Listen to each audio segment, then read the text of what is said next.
opens lines for development, immediately staking a claim in the center and hinting at queenside pressure. Developing the knight to its natural outpost immediately challenges white's central ambitions and prepares for rapid pawn breaks. Asserting central influence, c4 prepares to contest the d5 square and opens a diagonal for the queen. Opening the path for the queen and bishop, this establishes a solid pawn structure, preparing for central development and potential queenside pressure. Developing a knight to a more active square, aiming for central control and preparing for castling. Establishing central presence, this thrust immediately challenges white's queenside pawn structure, aiming for active piece play. Shedding central tension, white clarifies the pawn structure, opening lines for active piece development and potential queenside pressure. Reclaiming the central pawn tension with x5 immediately challenges white's queenside space, aiming for harmonious piece development. Aggressively pinning the knight disrupts black's central pawn structure and creates immediate attacking chances along the dark squares. Solidifying the center, black prepares to develop the bishop and reinforce the pawn structure against white's attacking potential. Solidifying the central pawn structure now allows white to develop pieces harmoniously and prepares for future pawn advances, aiming for queenside space control. Solidifying the center and preparing for castle kingside, this development harmonizes with black's earlier pawn advances. Developing the bishop to d3 prepares to castle kingside and adds another attacker to the d5 pawn, while also potentially eyeing the kingside for future operations. Developing the knight to d7 fortifies the central pawn structure and prepares for kingside castling, while also offering a flexible platform for potential future maneuvers like moving to f8 or even b6 to challenge white's queenside control. Unlocking the kingside, white aims to prepare the central pawn push or a kingside attack, while also developing the knight to a more active square, potentially supporting a future f4 push. A surprising retreat, this knight embarks on a journey that aims to improve its position and potentially challenge white's central control, hinting at a future kingside regrouping rather than immediate confrontation. Targeting the queenside and preparing for a potential pawn storm, this maneuver also reinforces the central pawn structure by clearing the path for future advances and prepares to support the bishop on d3. Initiating a knight maneuver towards the kingside, aiming to dislodge white's bishop and potentially support a future kingside pawn storm. A subtle repositioning, the bishop seeks a more active diagonal, potentially aiming to disrupt black's central pawn structure or prepare for a kingside expansion, while also clearing the way for a rook to join the fray. This development seeks to prepare the fianchetto of the bishop, creating a defensive shield for the king while simultaneously challenging white's central pawn structure and potentially opening lines for counterplay on the kingside. Solidifying the kingside pawn structure, f3* prepares to advance the kingside pawns further, potentially creating a powerful attacking pawn chain and limiting black's knight mobility on f6. This move also safeguards the g2 square, preventing any immediate tactical incursions by black's bishop or knight. While it does create a slight backward pawn on e3, white accepts this positional concession for increased attacking potential and improved king safety. Finally, the black monarch finds sanctuary behind a pawn wall, a crucial step in solidifying defenses against white's increasingly active bishop and knight on the kingside. Casting the king to safety is a fundamental step in solidifying your position, preparing for potential central skirmishes. Planning to expand queenside influence and potentially fianchetto the bishop, this maneuver aims to challenge white's central control and create dynamic possibilities on that wing. Centralizing the rook on the d-file solidifies white's central presence and prepares for potential pawn pushes or an exchange that opens lines towards black's king. The bishop pivots from its initial diagonal, aiming to influence the queenside and perhaps prepare a regrouping maneuver, creating a more active presence beyond the current pawn chain. Shifting the queen to c1 seems to be preparing a potential rook lift, or perhaps rerouting the queen to a more active square later on, avoiding the central skirmishes for now. This move prioritizes safety and a subtle repositioning over immediate central pressure, indicating a desire to develop a more fluid attacking structure on the queenside or prepare for a kingside pawn storm depending on black's responses. It's a patient approach, aiming to build pressure indirectly rather than forcing matters. Unveiling the open c-file potential, this placement of the rook squarely on the newly accessible artery immediately challenges white's central control and prepares for a potential infiltration, aiming to exploit the slightly passive setup of the light-squared bishop and the awkward pawn structure on the queenside. Solidifying the queenside pawn structure against potential black breaks like b5 or c5 is the primary objective of this pawn push. This pawn push on the queenside aims to curb white's ambitions for a central pawn majority and simultaneously creates a potential outpost for black's pieces on b4, while also preventing white's upcoming b4 idea. Shifting the queen from the somewhat exposed c2 square to b1 aims to both protect the pawn on a3 and prepare for potential queenside pawn expansion, perhaps c5, while also keeping an eye on the kingside's safety after black's g6 and 0-0. The knight's journey to the edge of the board is often a sign of regrouping or preparing for a flank attack, and here it seeks to reposition, aiming to challenge white's control over the kingside or perhaps prepare a subsequent advance on the f4 square. The bishop retreats, not to abandon the diagonal, but to prepare a potential pawn push with e4, aiming to seize central space and open lines for white's pieces. This repositioning subtly aims to disrupt black's solid structure and potentially target weaknesses around the black king if the center opens unfavorably for black. Unlocking the bishop's potential on the long diagonal, this placement anticipates a potential pawn storm on the kingside while simultaneously reinforcing the central pawn chain and preparing for future maneuvering. Unleashing the center, this pawn thrust aims to shatter black's solid pawn structure and create immediate attacking possibilities by opening lines for white's pieces, potentially targeting the uncastled king. The knight's daring leap to f4 aims to disrupt white's pawn structure and potentially create attacking chances, though it sacrifices some defensive coverage for the moment. A bold commitment, sacrificing the knight to pry open the kingside and shatter any lingering defensive symmetry for black. This opens up tantalizing avenues for your rook on the g-file, potentially creating immediate threats against the castled king.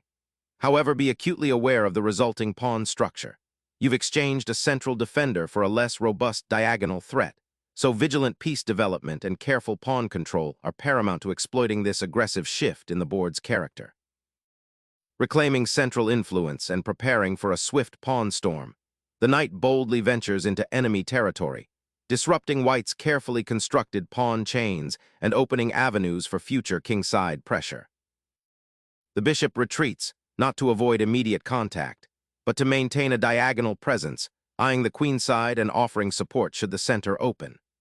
This is a subtle repositioning, a preparatory maneuver aiming to bolster the kingside defense or potentially prepare for a central pawn push later on, ensuring the king remains adequately shielded from any sudden tactical incursions. The knight's relocation to e6 seeks to challenge the control of the central squares, aiming to disrupt white's planned pawn push and potentially create outposts for black's pieces. It's a maneuver that prioritizes central presence over immediate aggressive action, signaling a patient approach to developing counterplay.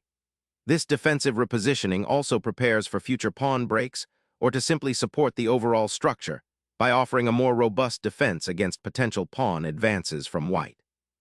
The knight, now on a more active diagonal, might also eye squares like c5 or d4 in the future, depending on white's response and the overall game evolution. Unlocking the kingside, white injects dynamism into the center with this pawn thrust, creating a wedge to restrict black's knight and potentially open lines towards the vulnerable monarch. The bishop retreats to its original square, a prudent decision to preserve its influence on the queenside diagonal, particularly since the e5 pawn has opened a central corridor. Black seems to be prioritizing solidifying its structure and ensuring king safety, but perhaps a more active deployment of forces, such as advancing the queenside pawns to challenge white's space, could have been considered. The current posture suggests a cautious approach, aiming for a slow build-up rather than immediate confrontation. Unleashing a pawn thrust towards the kingside aims to solidify white's central grip and potentially open attacking lines, a bold gambit that introduces significant dynamic potential into the position. Black bravely gambles on a tactical exchange, aiming to disrupt white's pawn structure and open lines for counterplay. This daring pawn grab, while offering immediate material gain, introduces significant positional complexities and potential king safety issues for both sides. The immediate aftermath will likely involve white regrouping and assessing whether to recapture the pawn or consolidate their central presence, potentially leading to sharp, double-edged play. Unleashing a pawn storm, white seeks to shatter black's defensive shell, leveraging the newfound space on the kingside and aiming to expose the enemy monarch. This aggressive pawn thrust injects immediate tactical tension, potentially opening lines for white's pieces or creating lasting structural weaknesses for black. The key here is whether black can adequately parry this frontal assault and avoid a king hunt. The bishop's retreat to g5, while seemingly passive, is a clever repositioning that eyes the central pawn advance and aims to disrupt white's ambitious knight complex. It's a move that sacrifices immediate piece activity for long-term positional leverage, preparing to counterpunch once white's attacking structure shows its weaknesses. The pawn lunges forward, a desperate gamble to break open lines and disrupt black's cozy setup. White sacrifices immediate pawn structure for the hope of a quick attack, hoping to exploit the slight awkwardness of black's pieces. This aggressive push creates significant tactical possibilities, forcing black to react rather than continuing their measured development. The dark squares around black's king might soon become a concern if white can capitalize on this initiative. The knight's foray into the enemy camp, though seemingly active, opens a Pandora's box of immediate tactical complications, forcing a sharp reevaluation of material balance and king safety. A critical moment arises as the bishop pair is forcibly dismantled, initiating a complex positional struggle where white aims to leverage the newly opened lines and the exposed black king. Opening a new front for the queen to exploit the suddenly exposed kingside is a daring gambit. Unleashing the queen here, white seeks to exploit black's compromised pawn structure and the exposed king, aiming to disrupt any hopes of harmonious piece development. Reshaping the pawn structure and centralizing the queen under duress, black aims to activate its monarch and probe white's precarious king safety. The queen repositions to a central diagonal, preparing to exploit the weakened kingside squares created by black's pawn advances, aiming to disrupt the harmony of black's pieces and potentially initiate a decisive attack. A bold gambit to disrupt the kingside structure. This pawn thrust, while immediately opening lines towards your king, aims to create a dangerous outpost for the knight on d4 and potentially weaken white's central pawns. However, it leaves your monarch considerably exposed and invites sharp tactical skirmishes where precision will be paramount. The subsequent defense will require vigilance and a keen eye for counterplay. Reclaiming the initiative, the rook swarms back, aiming to dismantle black's suddenly precarious king's defenses and exploit the newly opened lines. The material is equal, but the open kingside, coupled with the advanced e-pawn and white's active queen and rook, presents black with a precarious situation. This defensive regrouping, while necessary to prevent immediate disaster on the f-file, surrenders crucial central space and allows white's pieces to continue their penetration. The doubled pawns on the g-file further weaken black's king shelter, creating long-term structural liabilities. Unleashing your queen's immense firepower across the board, this queen recapture decisively seizes the initiative and creates significant attacking chances against black's exposed king. Asserting control of the open file is the immediate priority, as black bravely seeks counterplay.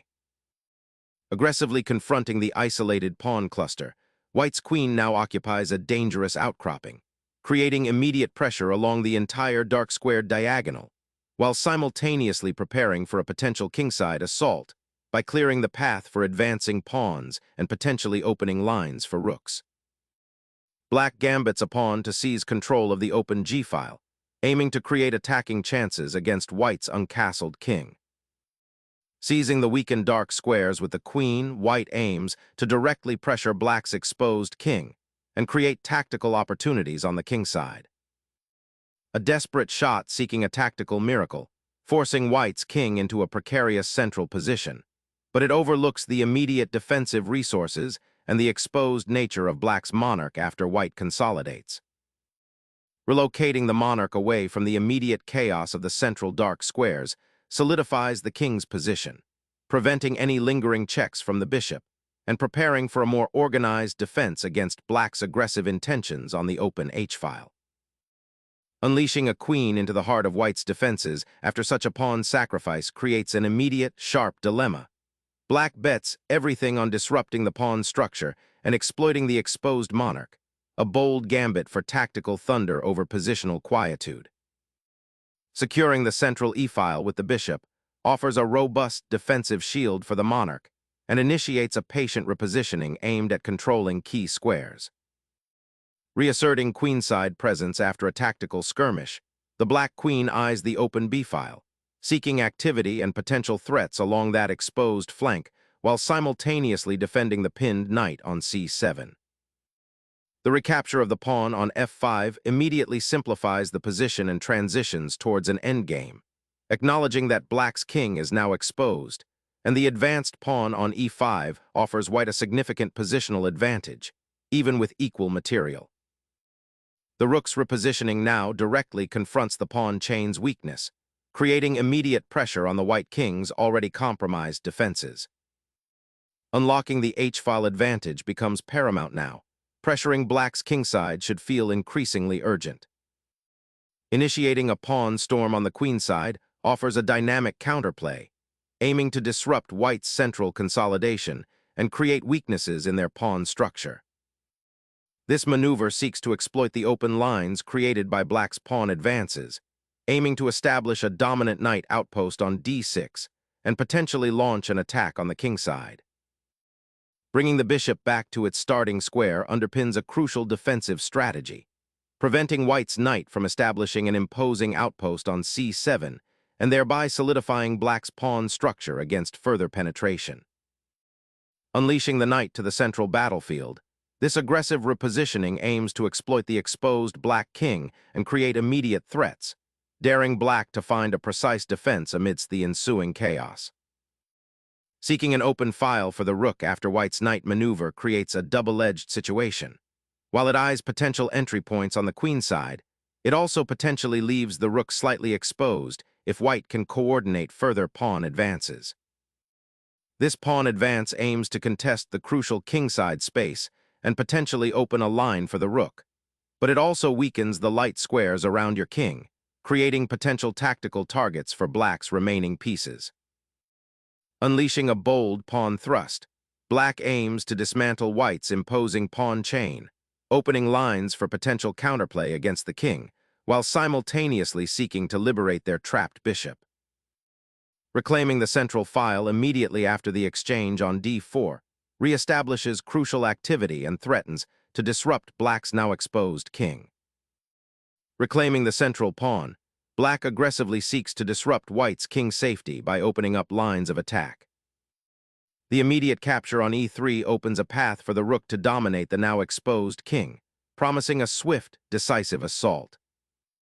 The rook's descent to the G-file immediately challenges white's pawn structure and creates threats against the king's defenses, aiming to exploit the newly opened lines. Prying open the king's sanctuary requires a determined advance, pushing past the pawn blockade to expose enemy weaknesses. The rook's retreat now opens up the long diagonal for the bishop, potentially creating threats along the open G-file. Unleashing a latent battery, the bishop aims to disrupt black's entire pawn structure, potentially forcing concessions or creating immediate weaknesses for the advancing king.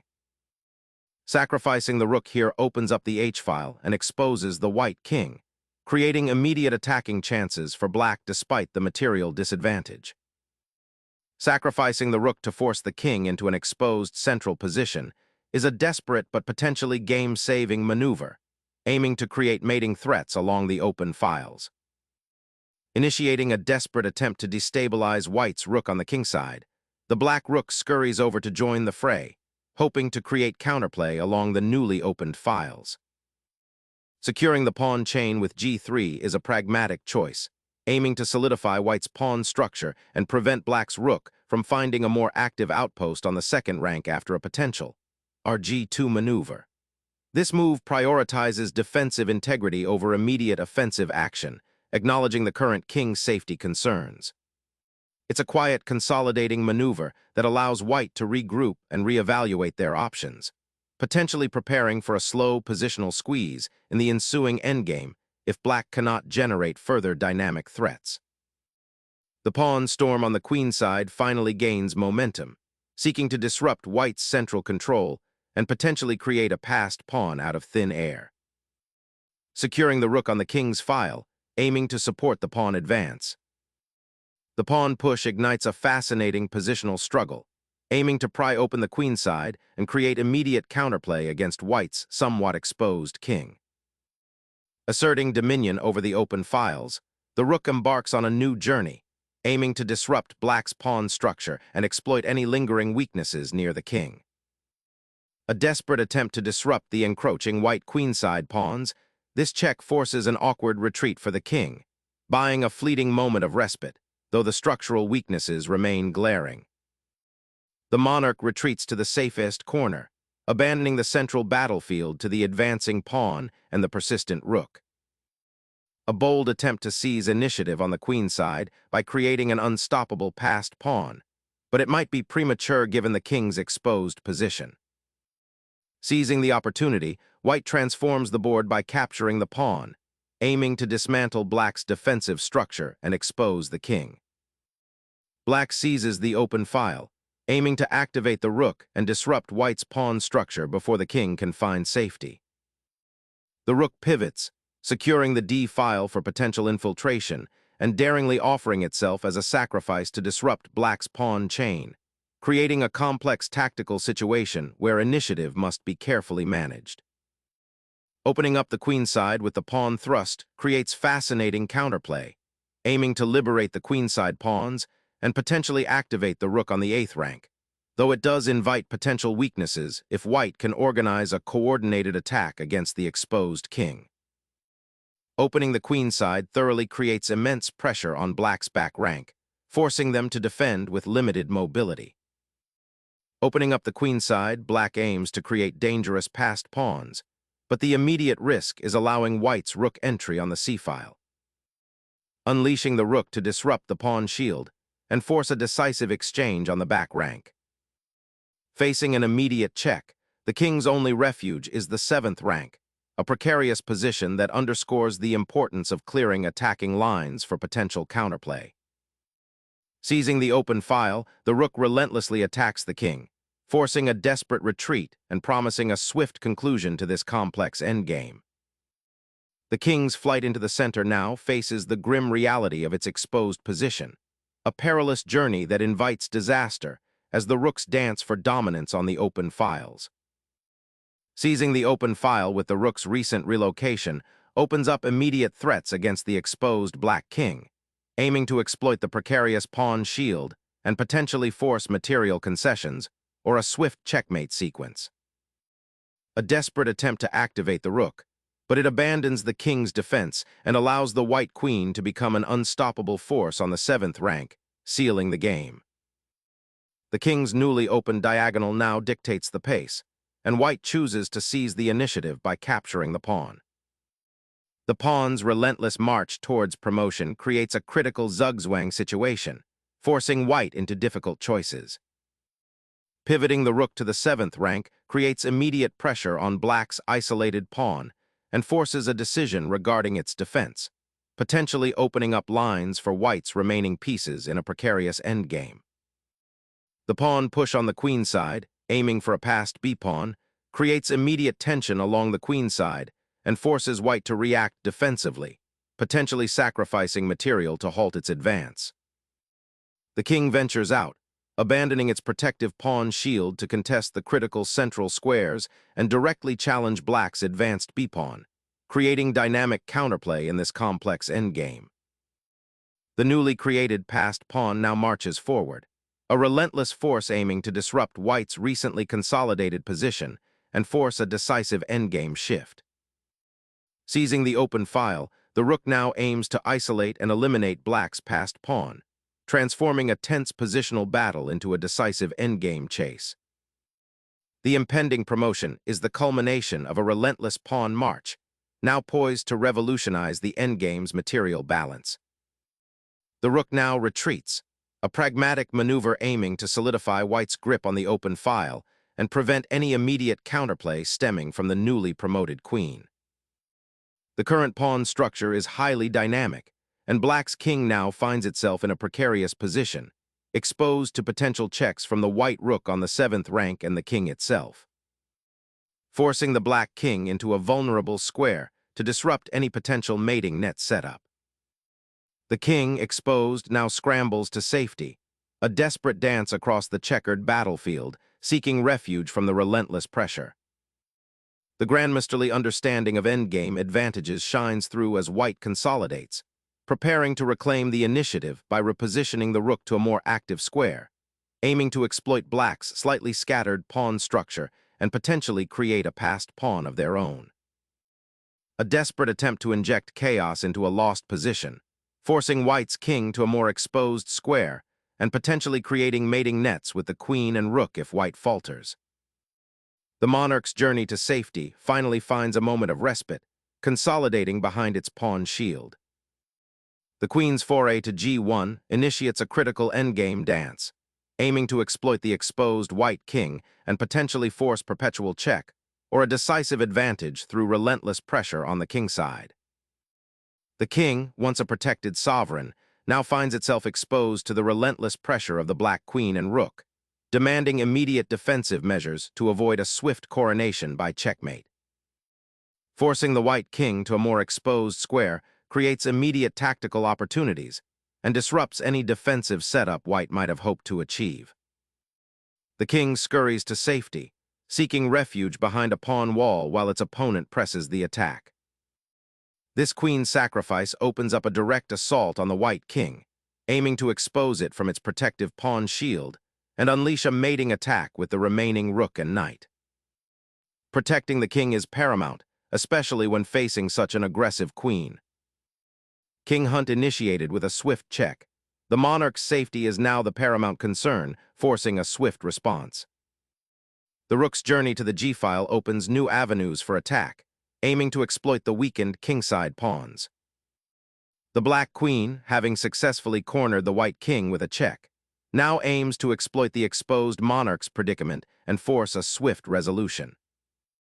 The king seeks refuge on the h-file, a necessary retreat to avoid the immediate danger posed by the opponent's queen and bishop coordination, hoping to consolidate its position behind the pawns. A desperate check, forcing the king into a more open, vulnerable position. Recognizing the potential for a perpetual check, the monarch seeks refuge in the corner, a last stand before the inevitable queen exchange. The king's unexpected dash into the center, far from the initial safety of the castled position, dramatically alters the endgame's complexion, creating dynamic counterplay and forcing white to constantly be on guard against potential mating nets or tactical disruptions orchestrated by this active monarch. The rook delivers a crucial check, forcing the black king into a very exposed position as the pawn advance on the queen side has stalled, creating a potential weakness that the white king might exploit later. The king is suddenly exposed to the full fury of the rook and queen battery, a precarious situation born from the previous pawn advance.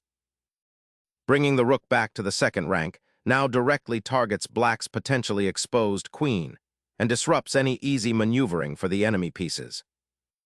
Suddenly, the black king is forced into a precarious dance on the open squares, a desperate evasion against the relentless queen and rook combination. The king's perilous journey across the board, seeking refuge, is momentarily halted as the monarch must dance away from yet another check, a stark reminder of the perpetual danger lurking in the open. Disrupting the opposition's nascent queenside expansion, this check forces the opposing monarch into a more exposed central position, thereby increasing the immediate pressure on white's king. Seeking a fresh defensive posture, the king shuffles back, attempting to shield the remaining pawns and connect with any potential defenders, a necessary retreat given the overwhelming pressure. The king's exposed position is now the most glaring weakness, and this check forces a decisive repositioning. This king's hesitant step towards the center might seem logical for a moment, but it opens up new attacking avenues for black's queen, potentially creating unavoidable checks and forcing further concessions from white's already compromised position. The queens have been exchanged, shifting the game into a stark endgame where the king's relative safety becomes paramount. Black's monarch, having bravely ventured forward, now finds itself exposed to white's concentrated forces, and every subsequent pawn move will be scrutinized for its impact on the king's defensive perimeter. Seeking to neutralize the active black queen and potentially simplify into a more favorable endgame. The king, exposed on the side, bravely ventures into enemy territory seeking refuge, hoping to evade the looming threats and perhaps even join the fray in the desperate endgame. A prudent retreat, repositioning the monarch to a safer square amidst the escalating chaos on the board. Disrupting white's king's safety with a check seems to be the immediate priority, forcing them to address the perpetual threat to their monarch's exposed position. The king's sanctuary crumbles under relentless pressure as the rook swings over, offering a desperate last stand on the second rank. The black queen sidesteps the aggressive rook's threat, preserving its attacking potential and maintaining pressure along the back rank, a crucial defensive maneuver given the exposed white king. The rook ventures forward, aiming to cut off the enemy queen's access to the queen side. The queen's retreat to b4 is a tactical concession, inviting further material exchange, and simplifying into a losing endgame where white's rook on the file will dominate. The defender's queen now finds a safe harbor, a crucial defensive maneuver after a long and arduous battle, aiming to regroup and assess the remaining threats on the board. A desperate bid for counterplay, this queen check forces the king to a vulnerable square, hoping to create complications or perhaps even a perpetual check if white isn't careful. The white king retreats to the safety of the king side, a necessary maneuver to escape the queen's menacing gaze and prepare for potential defensive maneuvers. The king, so long a bystander, now steps out of its fortress, seeking to influence the remaining pawns and perhaps even create a surprise attack or a timely blockade. The rook swings over to the king side, a surprising shift that eyes the vulnerable black king and prepares to exploit the open files should the opponent's queen shift. The king's safety, once seemingly secure, now faces an immediate, unavoidable check, forcing an immediate repositioning. Re-establishing king's safety is paramount, as the monarch momentarily occupied the f3 square, a precarious position under fire from the queen. The queen's desperate sortie, a final gambit to force perpetual check.